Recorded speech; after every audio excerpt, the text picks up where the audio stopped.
अब तो आपकी समझ में आ गया होगा कि कार्बोहाइड्रेट बॉडी में जाके शुगर में कन्वर्ट हो जाते हैं और वो शुगर ब्लड में जाता है और डायबिटीज ब्लड शुगर लेवल से जुड़ा हुआ है। कुछ कार्बोहाइड्रेट ब्लड शुगर लेवल ज्यादा बढ़ाते हैं और कुछ कार्बोहाइड्रेट ज्यादा ब्लड शुगर लेवल नहीं बढ़ाते। तो आज की वीडियो में हम ये जानेंगे कि कौन से वो कार्बोहाइड्रेट हैं जो ब्लड शुगर लेवल ज्यादा स्पीड से बढ़ाते हैं और कौन से ज्यादा ब्लड शुगर लेवल नहीं बढ़ाते हैं। नमस्कार दोस्तों, मैं हूं लोकेंद्र तोमर और आप देख रहे हैं चैनल डायबेक्सी, जहां हम डायबिटीज मैनेजमेंट से related scientific information simple language में शेयर करते हैं। डायबेक्सी का मिशन है कि हिंदुस्तान से डायबिटीज को पोलियो की तरह खत्म कर दिया जाए और ये पॉसिबल है नॉलेज और डिसिप्लिन से। तो पहला काम नॉलेज स्प्रेड कीजिए और दूसरा डिसिप्लिन को एनकरेज कीजिए। पिछले वीडियो में हमने देखा कि फूड के अंदर दो टाइप के कंपोनेंट होते हैं, माइक्रोन्यूट्रिएंट एंड मैक्रोन्यूट्रिएंट। फूड का हमने न्यूट्रिशनल एनालिसिस किया था पिछले वीडियो में। अगर आपने वो वीडियो नहीं देखा है तो अभी जाके पहले उस वीडियो को देख लीजिए। तो फूड में जो माइक्रोन्यूट्रिएंट होता है, विटामिन, मिनरल, एंजाइम्स, ये हमारी बॉडी में ब्लड शुगर लेवल को इम्पैक्ट नहीं करते। मैक्रोन्यूट्रिएंट में फैट, प्रोटीन, वाटर, ये भी ब्लड शुगर लेवल को इम्पैक्ट नहीं करते। तो जो कार्बोहाइड्रेट है वही ब्लड शुगर लेवल को बढ़ाता है। तो अब हमें इस कार्बोहाइड्रेट पे एम्फसाइज करने की जरूरत है। इसको और डीप जाते हैं और देखते हैं कि कार्बोहाइड्रेट कितने तरह के होते हैं और वो कैसे ब्लड शुगर लेवल को इम्पैक्ट करते हैं। आज से 3000 साल पहले एक किंग सोलोमन हुआ करते थे। वो उस समय के सबसे बड़े राजा थे, सबसे बड़े धनी थे और सबसे ज्यादा सक्सेसफुल समझे जाते थे। किंग सोलोमन ने कहा कि अगर आपको लाइफ में सक्सेसफुल होना है तो एक गुण आपके अंदर चाहिए और वो है डिलीजेंस, चीजों को बारीकी से देखना। अगर आप भी डायबिटीज रिवर्सल को सक्सेसफुल बनाना चाहते हैं तो चीजों को बारीकी से देखने की जरूरत पड़ेगी और वही हम कर रहे हैं कि कार्बोहाइड्रेट डायबिटीज से जुड़ा है तो कार्बोहाइड्रेट को जरा बारीकी से देखते हैं कि इस कार्बोहाइड्रेट में क्या होता है। तो कार्बोहाइड्रेट का एक सिंपल फॉर्मूला है C6H12O6। ये समझ लीजिए कि ये कार्बोहाइड्रेट का बेसिक बिल्डिंग ब्लॉक है और सारे कार्बोहाइड्रेट इसी के आसपास घूमते हैं, इसी के बने हुए होते हैं। तो कार्बोहाइड्रेट मेनली 4 हिस्सों में हम डिवाइड कर सकते हैं। सबसे पहला मोनोसैकेराइड। इसका मतलब मोनो मतलब सिंगल शुगर मॉलिक्यूल। तो मोनोसैकेराइड 3 तरीके के होते हैं। पहला ग्लूकोज, दूसरा फ्रुक्टोज और तीसरा गैलेक्टोज। इन तीनों का फार्मूला सेम है, C6H12O6। जैसे कि अभी आपको स्क्रीन पे ये 3 व्यक्ति दिखाई दे रहे हैं। इन तीनों व्यक्तियों को अगर आप देखेंगे तो 2 हाथ हैं, 2 पैर हैं, नाक है, मुंह है। तो इन तीनों व्यक्तियों के पास चीजें सब एक जैसी हैं, लेकिन ये तीनों अलग अलग है। इनके बोलने का तरीका अलग है, इनकी अचीवमेंट अलग है, इनका काम करने का तरीका अलग है। तो ऐसे ही ये तीनों कार्बोहाइड्रेट का फार्मूला तो एक है, लेकिन इन तीनों की आत्मा अलग अलग है। तो ग्लूकोज ब्लड शुगर लेवल ज्यादा स्पीड से बढ़ाता है, फ्रुक्टोज कम बढ़ाता है, गैलेक्टोज उससे और कम बढ़ाता है। लेकिन ये फ्रुक्टोज, ग्लूकोज, गैलेक्टोज यही मिलके मोस्ट ऑफ द कार्बोहाइड्रेट का पार्ट बनाते हैं। दूसरा डाइसैकेराइड्स। डाइसैकेराइड मतलब 2 मोनोसैकेराइड जब आपस में जुड़ जाएंगे तो डाइसैकेराइड हो जाएंगे, 2 शुगर के मॉलिक्यूल। जैसे ग्लूकोज और ग्लूकोज मिलके माल्टोज बनाएंगे। तो माल्टोज क्या होता है, जैसे आपने वो देखा होगा कि माल्ट बेस्ड ड्रिंक जिनको हम कहते हैं, टीवी पे ऐड आता है, बोर्नविटा, हॉर्लिक्स, इस टाइप के जो प्रोडक्ट होते हैं वो माल्ट बेस्ड ड्रिंक होते हैं, उनमें माल्टोज होता है। और माल्टोज 2 ग्लूकोज मॉलिक्यूल होते हैं। इसका मतलब इनका ब्लड शुगर लेवल पे इम्पैक्ट ज्यादा होगा। और जो ये 2 ग्लूकोज मॉलिक्यूल हैं जब हमारी बॉडी में जाते हैं तो हमारी बॉडी में एंजाइम्स होते हैं। एंजाइम कैंची की तरह होते हैं। तो 2 ग्लूकोज मॉलिक्यूल को बीच में से काट देंगे तो दोनों मॉलिक्यूल अलग अलग हो गए और सिंगल मॉलिक्यूल फिर बॉडी के अंदर एब्जॉर्ब होता है। तो जो कैंची से काटने वाली प्रोसेस है इसको हम कहते हैं डाइजेशन। तो कार्बोहाइड्रेट बॉडी में जाएगा, डाइजेस्ट होके मोनोसेक्राइड में कन्वर्ट हो जाएगा और वो मोनोसेक्राइड ब्लड में जाएगा और ब्लड शुगर लेवल को बढ़ाएगा। जो हम घर में चीनी यूज करते हैं उसको कहते हैं सुक्रोज। वो एक डाइसेक्राइड है, उसमें आधा पार्ट ग्लूकोज होता है और आधा पार्ट फ्रुक्टोज होता है। तीसरा एग्जाम्पल आप इसमें देखिए लैक्टोज। लैक्टोज वो शुगर होती है जो दूध में मिलती है, तो उसमें 50% ग्लूकोज है और 50% गैलेक्टोज है। सो लैक्टोज मिल्क वाला शुगर है। तो कुछ लोग ये सोचते हैं कि अगर हम दूध पी रहे हैं उसमें तो हमने चीनी मिलाई नहीं तो डायबिटीज में पी सकते हैं, लेकिन ऐसा नहीं है। एक गिलास दूध जिसको हम 300 ml मान लेते हैं, 100 ml दूध में 5 ग्राम कार्बोहाइड्रेट होता है और 5 ग्राम कार्बोहाइड्रेट मतलब 1 चम्मच चीनी के बराबर हो गया। तो एक गिलास दूध में ये मान लीजिए कि 3 चम्मच चीनी तो ऑलरेडी मिली हुई है। अगर आपने चीनी नहीं भी मिलाई दूध में तो भी इसमें 3 चम्मच चीनी ऑलरेडी भगवान ने मिलाई हुई है। तो खाली दूध पीने से अगर आप ये सोचें कि फीका दूध पीने से ब्लड शुगर लेवल नहीं बढ़ेगा तो ऐसा नहीं है।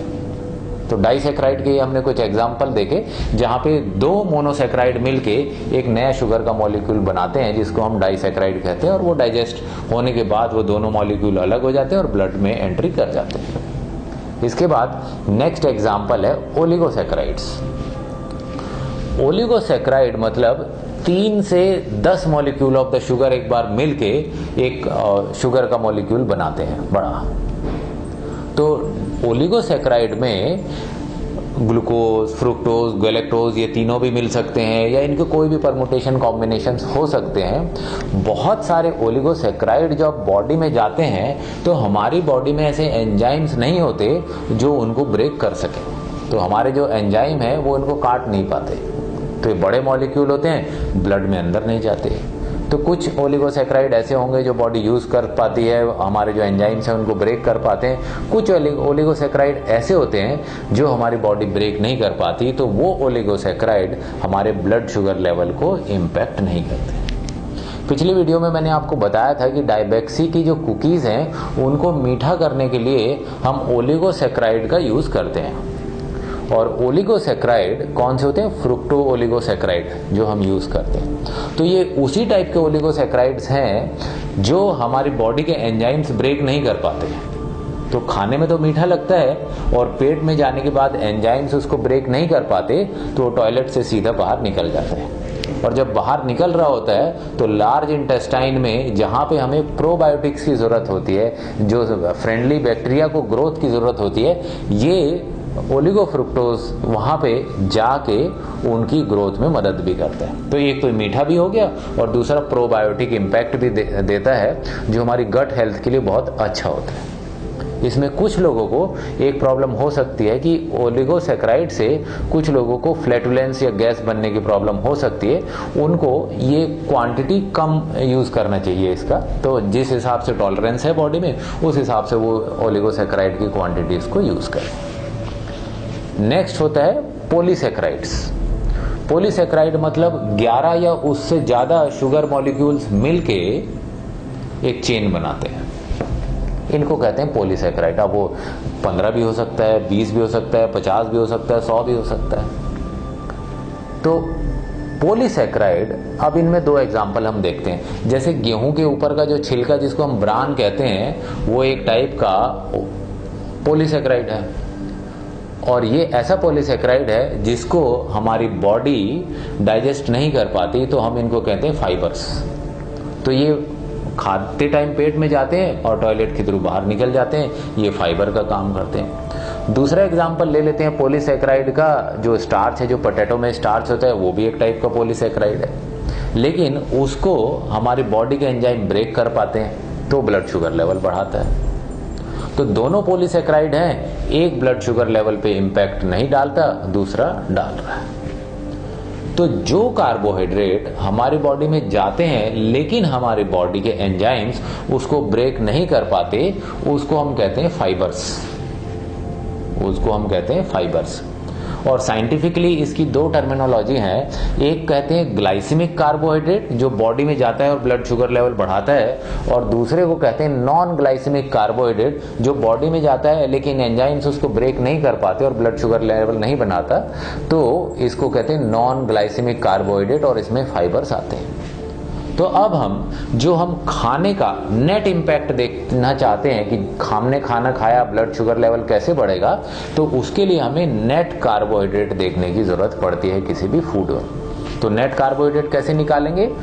टोटल कार्बोहाइड्रेट माइनस फाइबर्स वो जो हमारी बॉडी डाइजेस्ट नहीं कर पाती। तो total carbohydrate minus fibre is net carbohydrate. तो जिस फूड ग्रुप में नेट कार्बोहाइड्रेट कम है वो फूड ग्रुप हम डायबिटीज में आसानी से खा सकते हैं। तो अब नेक्स्ट हम एनालिसिस करते हैं कि कौन कौन से फूड ग्रुप हैं जो डायबिटिक डाइट में इजीली यूज हो सकते हैं। तो अगर आपको डायबिटीज है और आप ये जानना चाहते हैं कि आप डायबिटिक पेशेंट क्या क्या खा सकते हैं, क्या क्या आपको खाना चाहिए और क्या आपको नहीं खाना चाहिए, वो अब हम इस पार्ट में देखते हैं। तो सबसे पहला हम फूड ग्रुप लेते हैं फैट्स एंड ऑयल्स।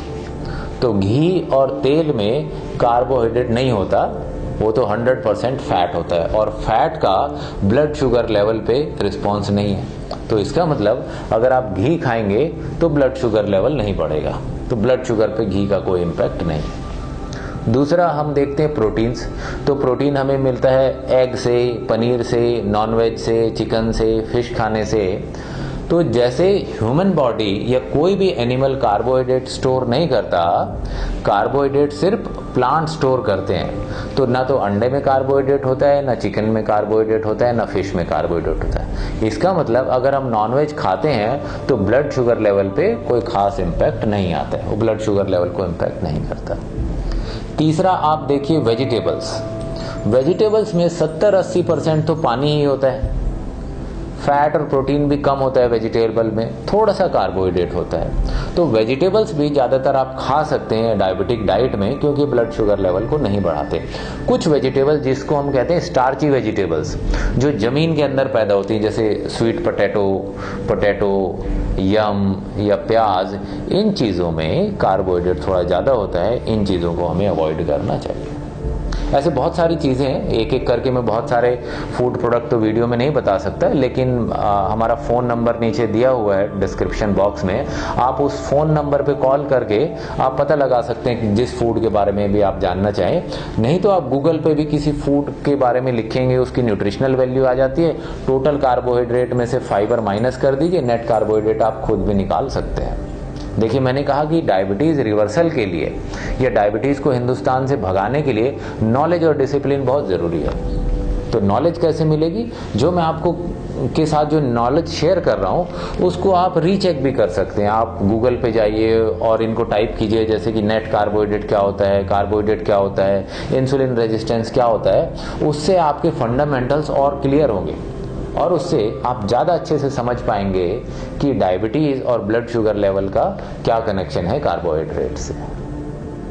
और एक बात और है, जब आप ज़्यादा जानेंगे तो ज़्यादा आपके पास में क्वेश्चंस होंगे, और ज़्यादा क्वेश्चंस होंगे तो आपकी नॉलेज भी बढ़ेगी। तो आप सवाल पूछिए, कमेंट बॉक्स में आप सवाल लिखिए, और जो कुछ चुने हुए सवाल होंगे मैं उनका जवाब दूंगा और आपको एक हैम्पर भी मिलेगा उसके लिए। तो पढ़ाई लिखाई शुरू कीजिए और नॉलेज को स्प्रेड भी कीजिए साथ में। चलिए आगे बढ़ते हैं। अभी फूड प्रोडक्ट की जो हम बात कर रहे थे, तो वेजिटेबल्स आसानी से हम खा सकते हैं, कुछ स्टार्ची वेजिटेबल्स छोड़ के। फिर हम आगे चलते हैं कि नट्स एंड सीड्स, जैसे अखरोट हुआ, बादाम हुआ, मूंगफली हुआ, इनमें ऑलमोस्ट 50% तो ऑयल होता है, अराउंड 25% इनमें प्रोटीन होता है, 5-10% इसमें मॉइस्चर होता है, 5-10% इनमें फाइबर भी आ जाता है। तो अल्टीमेटली आप देखेंगे कि 10-15% के आसपास ही कार्बोहाइड्रेट बचता है। तो नट्स एंड सीड्स भी ब्लड शुगर लेवल को नहीं बढ़ाते हैं। ये सब कम कार्बोहाइड्रेट वाली चीज़ें। ऐसे आप फ्रूट्स देख लीजिए, फ्रूट्स में भी 70-80% तक तो पानी होता है, लेकिन कुछ फ्रूट्स में कार्बोहाइड्रेट ज़्यादा होता है, कुछ फ्रूट्स में कम होता है। जैसे कि आप अमरूद खाएंगे तो उसमें कार्बोहाइड्रेट कम है, और अगर आप मैंगो खाएंगे तो कार्बोहाइड्रेट ज़्यादा है। तो आप इसके बारे में हम ये कह सकते हैं कि फ्रूट्स लिमिटेड क्वांटिटी में खाना चाहिए। ज़्यादा फ्रूट में भी शुगर होता है, फ्रुक्टोज शुगर होता है, वो भी डायबिटीज़ के लिए अच्छा नहीं है, लेकिन कम क्वांटिटी में फ्रूट्स भी चल सकते हैं। फिर इसके अलावा आप आ जाइए नेक्स्ट फूड ग्रुप में स्पाइसेस। तो क्या हमें तला उबला हुआ खाना चाहिए डायबिटीज़ में? नहीं। आप मसाले डाल सकते हैं, मसाले बहुत ही कम क्वांटिटी में आप डालते हैं सब्जियों में, और जो मसाले हैं उनमें कार्बोहाइड्रेट अगर होता भी है तो मसाला डलता ही 1-2 ग्राम है, तो मसाले आप डाल सकते हैं सब्जियों में। नेक्स्ट हम देखते हैं कि ग्रेन्स, अनाज। हमारी इंडियन डाइट में ग्रेन्स का बहुत बड़ा रोल है, मेजर पार्ट ऑफ डाइट होता है हमारी, और ग्रेन्स में सबसे ज़्यादा कार्बोहाइड्रेट होता है। सबसे टॉप जो ग्रेन है जिसमें कार्बोहाइड्रेट होता है राइस, ऑलमोस्ट 75-80% कार्बोहाइड्रेट है। व्हीट ऑलमोस्ट 60-70% कार्बोहाइड्रेट है। तो जितने भी ग्रेन्स हैं, चाहे वो ओट्स आ जाएं, चाहे वो मिलेट आ जाएं, जो भी ग्रेन्स हैं, ज़्यादातर ग्रेन्स में कार्बोहाइड्रेट कंटेंट ज़्यादा है। तो जैसे पोहा राइस से बना होता है, पोहा में ऑलमोस्ट 80-85% कार्बोहाइड्रेट है। तो अगर आप सोचते हैं कि पोहा खा के ब्लड शुगर लेवल नहीं बढ़ेगा, तो ऐसा नहीं। कुछ लोग सोचते हैं कि कॉर्नफ्लेक्स खा लेते हैं, हल्का होता है। कॉर्नफ्लेक्स में भी 80-85% कार्बोहाइड्रेट है। और कॉर्नफ्लेक्स का मैं थोड़ा सा आप ये बता दूं कि कोरिलेशन थोड़ा सा आपकी समझ में आएगा कि जो हम कफ सिरप पीते हैं उसमें अराउंड 67% कार्बोहाइड्रेट होता है, उसमें शुगर होती है 67%। और जो कॉर्नफ्लेक्स है इसमें ऑलमोस्ट 80-85% कार्बोहाइड्रेट है। तो कप सिरप से ज़्यादा कार्बोहाइड्रेट तो इसमें है, कॉर्नफ्लेक्स में।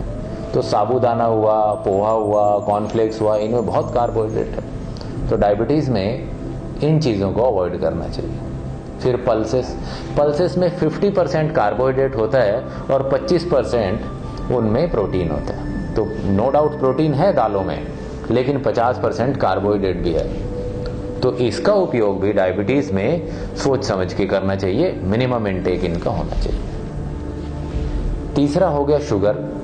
तो शुगर का मतलब सिर्फ चीनी नहीं, ये तो 100% कार्बोहाइड्रेट है ही शुगर, लेकिन गुड़, शहद, शक्कर, खांड सारी, बूरा, जो ये सारी चीज़ें हैं मीठे वाली, इन सब में कार्बोहाइड्रेट ज़्यादा होता है और इनको हमें अवॉइड करना चाहिए।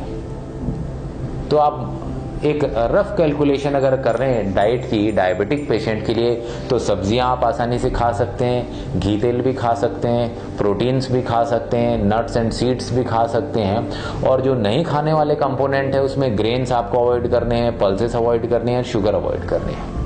तो इसके बेसिस पे अगर आप डाइट पैटर्न अपना बनाएंगे तो आपके लिए इजी होगा और ब्लड शुगर लेवल को मेंटेन करना आसान हो जाएगा।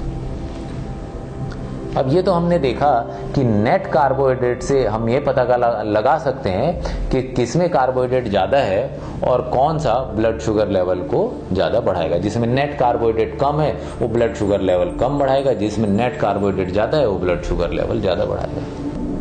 अब अगर आप ये जानना चाहते हैं कि कौन सा फूड एग्जैक्टली कितना ब्लड शुगर बढ़ाएगा, कितने यूनिट एग्जैक्टली, तो वो भी पॉसिबल है। जैसे कि अगर आपके मन में ये सवाल है कि 100 ग्राम आलू खाने से ब्लड शुगर कितने यूनिट बढ़ेगा, 50 ग्राम पोहा खाने से ब्लड शुगर लेवल एग्जैक्टली कितने यूनिट बढ़ेगा, तो ये पॉसिबल है। मैथमेटिकली हम बहुत सारी चीज़ें कैलकुलेट कर सकते हैं। तो अगले वीडियो में हम ये जानने की कोशिश करेंगे कि कितने ग्राम फूड खाने से एग्जैक्टली कितने यूनिट ब्लड शुगर लेवल बढ़ेगा, और उससे डायबिटिक डाइट को और ज़्यादा परफेक्शन मिलेगा। तो मिलते हैं अगले वीडियो में, और वहाँ हम कैलकुलेट करना सीखेंगे कि एग्जैक्टली कितना यूनिट ब्लड शुगर लेवल बढ़ेगा कोई पर्टिकुलर फूड खाने से। अगर आपके कोई सवाल है तो जो डिस्क्रिप्शन बॉक्स में फ़ोन नंबर दिया हुआ है उस पर आप बात कर सकते हैं, और एग्जैक्टली किस फूड में कितना कार्बोहाइड्रेट है, आप अपना डाइट प्लान जानना चाहते हैं, डायबिटीज़ में क्या खाएं, तो आप उसमें पता कर सकते हैं। तो मिलते हैं अगले वीडियो में और जानते हैं कुछ और हम अपने हिंदुस्तान को कैसे डायबिटीज़ से मुक्त कर सकते हैं। Thank you.